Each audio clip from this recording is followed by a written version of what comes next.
I'm Henrique Aragão. Welcome to this Freshworks masterclass on happiness and team management.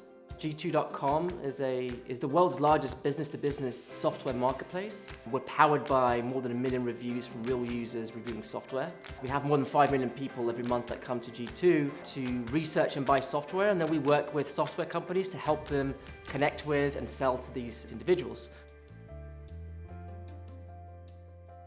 I think at the core of great sales cultures, what you really feel is trust. We also feel like it's okay to fail, it's okay to try new things. We've all heard it before, right? The whole, bravados and hitting your goals is what matters.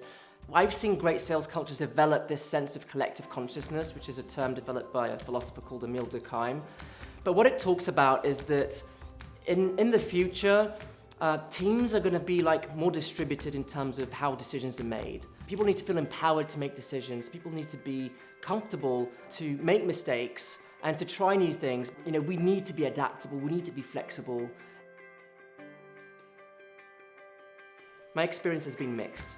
I've been at companies where we have put people analytics in place to measure people against competency models. If we ever attempt to make everyone as similar as possible to a particular model, we're just fooling ourselves. When I have seen people analytics work, however, that's when we've tried to measure how are they feeling about their work, how are they feeling about their team, how are they feeling about themselves. And I think that's where people analytics can be really powerful. I believe that as leaders, we have a duty of care to help everyone in our teams. Potential is not something that some people have and some people don't have. Everyone has got potential. The thing is, as a leader, your job is to figure out whether at a moment in time, an individual has got momentum. Because people will have high momentum and low momentum across the years or months. Momentum as a formula is mass times velocity. And over the course of your life, your mass will increase. You'll gain more experiences, you'll gain more skills, you'll develop, right? And your mass will increase. But also across life, your velocity will increase and decrease. For all sorts of reasons, I don't offer less or more time to people based on how they're performing, because work, like life, is a series of cycles. And you're not going to have great years and great quarters every single time. So as managers, we need to understand that, we need to work with our people, and we need to help the top performers this year understand that next year, they might not have a great year. So you need to work on your skills development, you need to practice. And with those that are not having a great year, you need to remind them that next year they could be on top. So that's why I don't believe in treating them any different.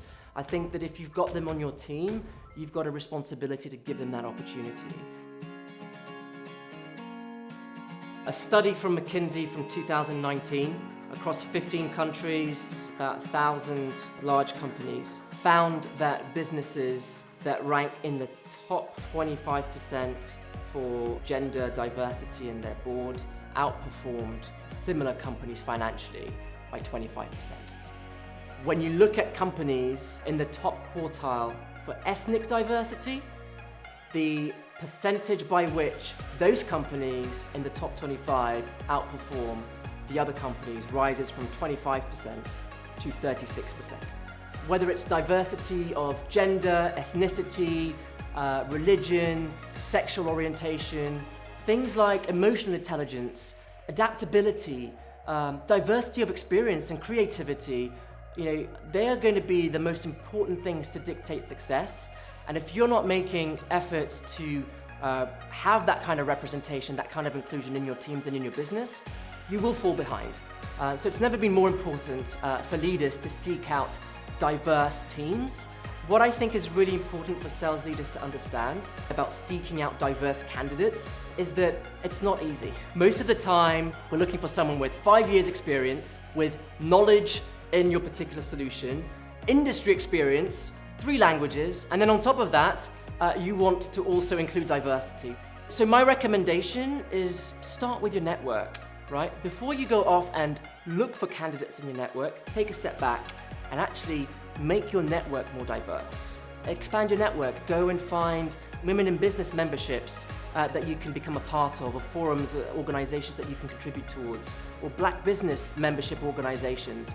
And really start off by expanding your network first, make your network more diverse, and then that will make it easier for you to reach out when you are hiring to a more diverse pool of candidates. That's what's worked really well for me, and that's one thing that I recommend for other leaders as well. I do think that non-monetary rewards work extremely well. And the reason why they work so well is because it allows us to connect with people at a higher need.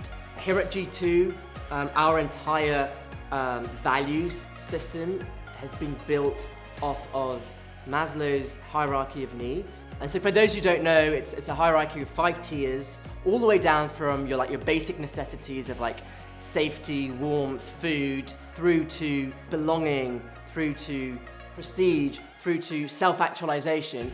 Easy to get things wrong with salespeople by thinking money is the way to their hearts, because it's not. Once those basic needs are met, it's feelings of belonging, it's feelings of love, feelings of a shared sense of purpose that really creates that connection and that bond. Great companies and great leaders, they should really give their employees an opportunity not only to fulfill their basic needs, but also feel appreciated, to feel safe and to feel like they belong. And I think that one of the reasons why a lot of sales leaders don't do enough of it is because it's not easy, right? In the end of the day, you have to give a damn. You really have to care about building relationships with people, and throwing money at people tends to be the easy option.